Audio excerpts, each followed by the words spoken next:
Assalamualaikum, salam sejahtera. Kamu perbincangan kita soalan nombor 7. Let's look at the question.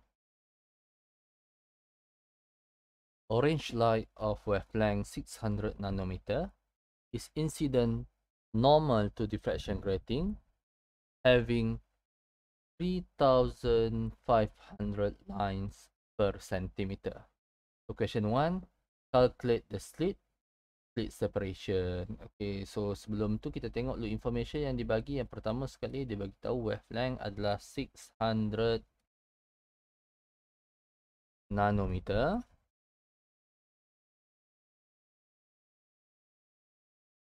Dan 3500 lines per centimeter adalah number of line per centimeter lah. Number of line per unit length. Ini 3500 lines per cm. Okay, untuk cari slit separation, kita boleh cari dengan kita gunakan relationship di antara slit separation dan juga number of lines per unit length. Yang mana slit separation is equals to 1 over number of line per unit length. Okay, so kita akan kira, gantikan saja. D sama dengan 1 over 3500. Okay, satu je lah. Bila lah N ni dalam per centimeter, maka nilai D nanti pun kita akan dapat dalam sentimeter juga. Okay. So dekat sini kita akan kira, kita akan dapat nilai D sama dengan 2.857 times 10 to the power of negative 4 cm. Betul lah tu, diffraction grating memang the separation between the slit tu memang kecil. Okay, so kat situ markah dia simple saja. Gantian jawapan dan unit yang betul.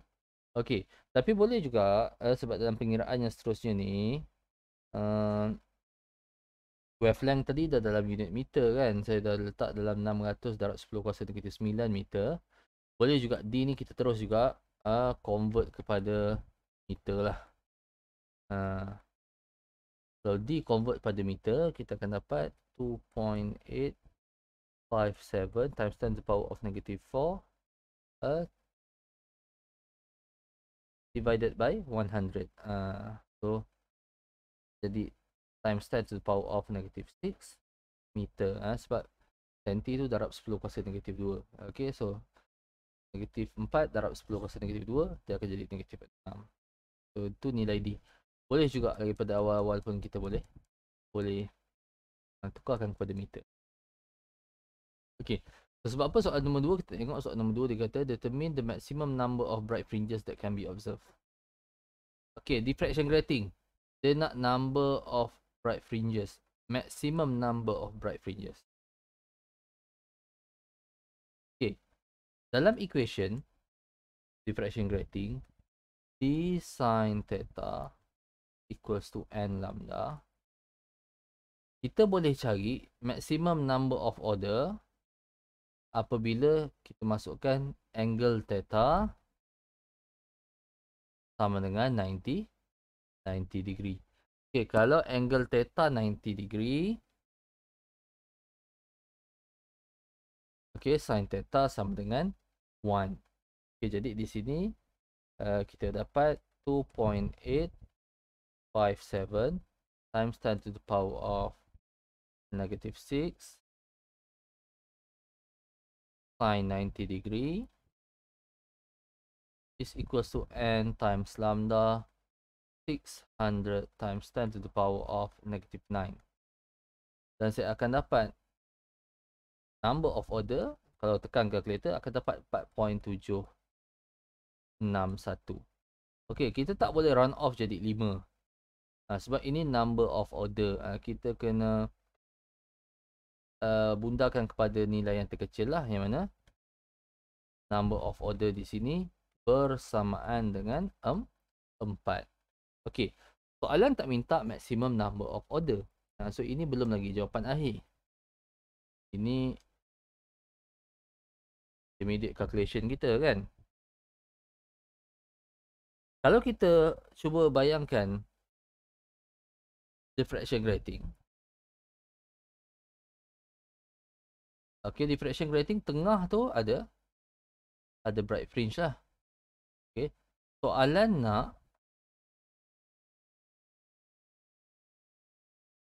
nak maximum number of bright fringe. Okey, kalau tengah ada bright fringe dan dia kata maximum number of order sama dengan 4. Maksudnya atas ada 4. 1, 2, 3, 4. Bawah pun ada 4 juga. 1, 2, 3, 4. Jadi ini N sama dengan 4. Yang di sebelah atas, ini N sama dengan 4 di sebelah bawah. Ini central bright. Okay, N sama dengan kosong. Jadi ada berapa bright fringe? Kalau kita tengok, atas dia ada 4, bawah dia ada 4, tengah dia center bright ada 1. Jadi total number of bright fringe sama dengan 9. 9. Okay, so number of bright fringe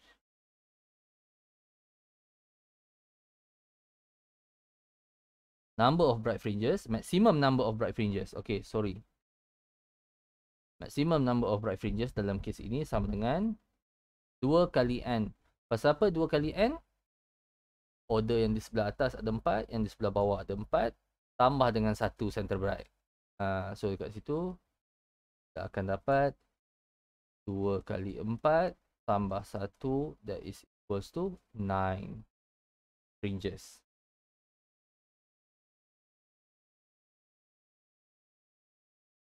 Okay, so itu jawapan bagi soalan 7A2.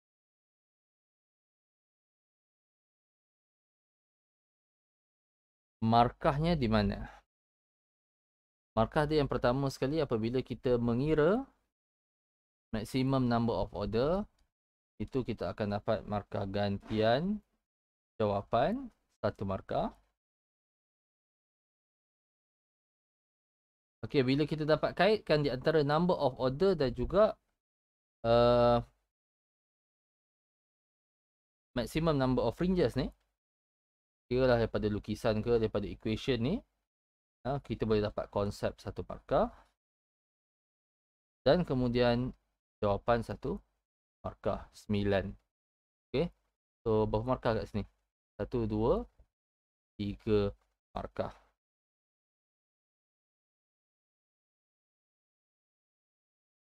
Okey, 3 markah.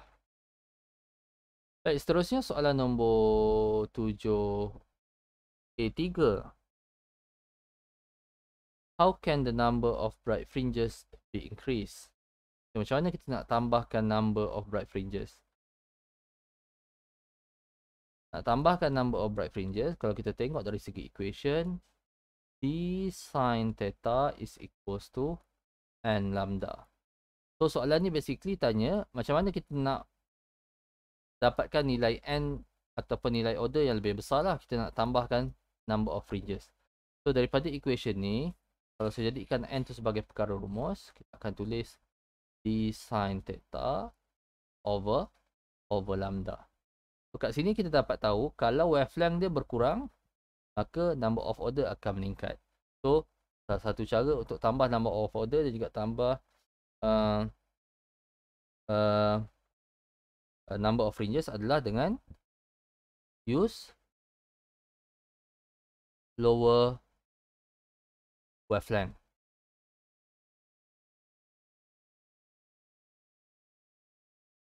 Ataupun reduce wavelength. Okay, itu yang pertama. Yang kedua, kita nampak dari segi D. Ini the distance between the slits pada diffraction grating kita. Okay. Kalau pada diffraction grating kita ni, kita boleh kata kalau nilai D bertambah, maka number of order pun bertambah, maka number of bright fringes pun bertambah. So kita boleh kata increase distance between the slits. So itu ada 2. Soalan minta berapa? Soalan minta 1 saja. how can we increase, how can the number of bright fringes be increased? Okay, soalan minta satu saja. Bagi satu saja maka akan dapat satu markah. Dia satu kat situ. Salah satu lah, sama ada use lower wavelength ataupun increase distance between the slits. Baik, itu 7A sudah selesai. Kita tengok soalan nombor 7B.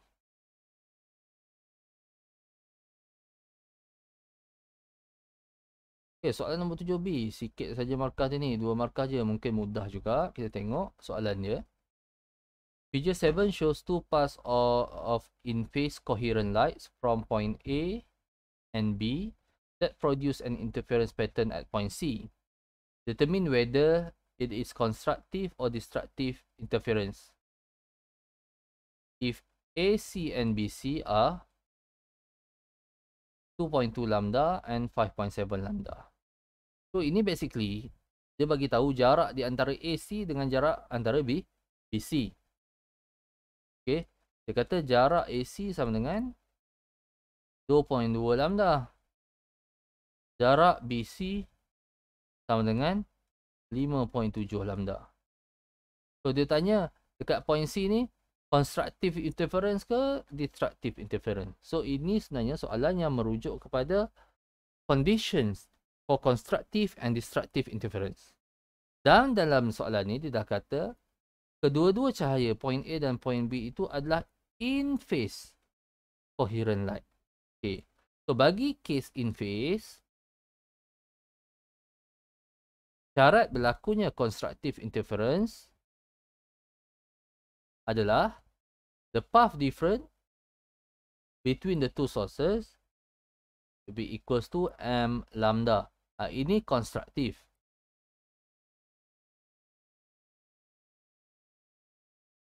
Destructive interference pula, the path difference between the two sources is m plus half lambda. Ini destructive.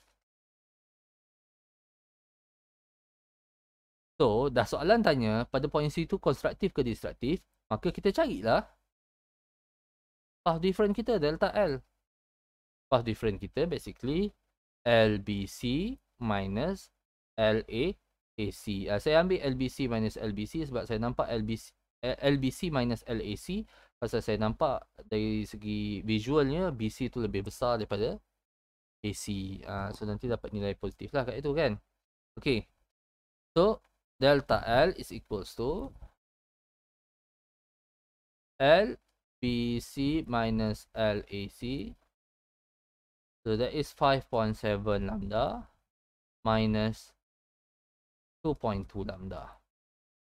Dan kita dapati bahawa the path difference kedua-dua source itu bila dia bertemu pada point C adalah 7/2 lambda. Jadi dia ada per 2. Dia ada per 2. Ini kalau saya tulis ni sama dengan apa? Mungkin 3/1/2 lambda. Jadi nilai ini dia satisfy syarat untuk destruktif. Yang mana syarat untuk destruktif adalah m tambah 1/2 lambda. Jadi kalau destruktif dia mesti ada 1/2.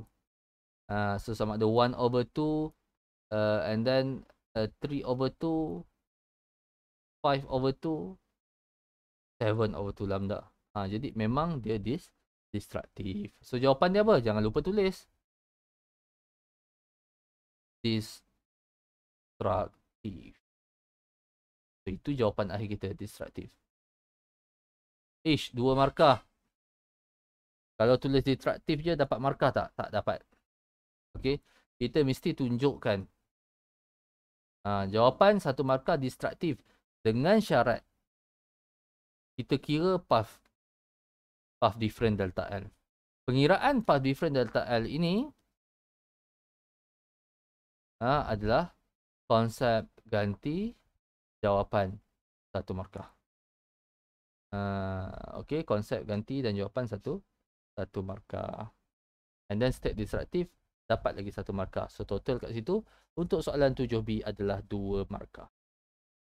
Okey, tak nak buang masa, kita tengok soalan 7C.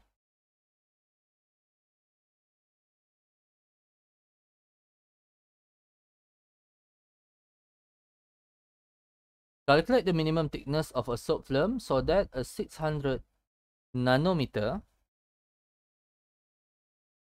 light incident to the film would produce constructive interference. Okay, so the index of refraction of the soap film is 1.33. Ini case soap film. Case soap film, dia nak kita cari thickness supaya berlakunya constructive interference. Dalam soap film, bagi constructive interference, equation dia adalah 2NT is equals to M plus half lambda. Saya harap pelajar semua boleh rujuk senarai rumus yang pensyarah-pensyarah semua dah bagi. Biasakan dengan senarai rumus itu, kenal pasti mana satu konstruktif, mana satu destruktif. Sebab dalam senarai rumus tu dia tak bagi tahu ini rumus konstruktif, ini rumus destruktif. Pelajar-pelajar sendiri kena tahu bahawa 2NT sama dengan M plus half lambda ini adalah equation konstruktif bagi case soap film. Bagi case coating lain. 2NT plus M plus 2NT is equals to M plus half lambda. Dalam case coating adalah destruktif. Itu opposite lah. So ini soap film, ini adalah konstruktif. Rujuk sebenarnya rumus, kenal pasti rumus, kenal rumus yang awak nak gunakan dalam exam nanti. Baik. Semua info dah ada. N dah ada. Wavelength dah ada. Semuanya nilai M ni kita nak gantikan dengan nilai apa? Okay, nilai M ni kita gantikan dengan nilai M yang paling minimum. Yang mana kita boleh kira nilai T lah. Dan nilai M yang paling minimum yang untuk cari nilai T ni adalah M sama dengan 0. Kalau kita dapat M sama dengan 1, nilai T dia dah besar. Maka dah tak kira minimum thickness lah.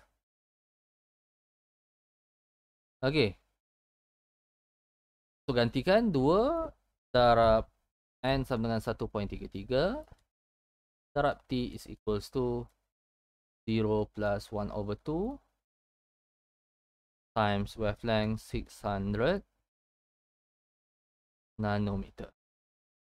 Okay, rearrange equation ni untuk cari nilai thickness.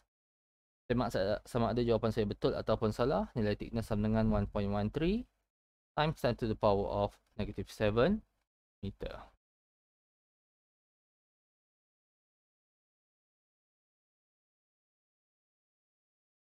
Okay, markah dekat mana? Gantian M sama dengan 0. Itu kita dapat konsep. Sebab M sama dengan 0 boleh memberikan nilai thickness yang paling kecil. Okay, and then kita gantian dalam rumus 2NT sama dengan M plus half lambda. Itu dapat markah gantian. Dan akhir sekali jawapan dan unit yang betul. So untuk 7C ada 3 markah. Itu saja untuk video kali ini. Sekian, terima kasih.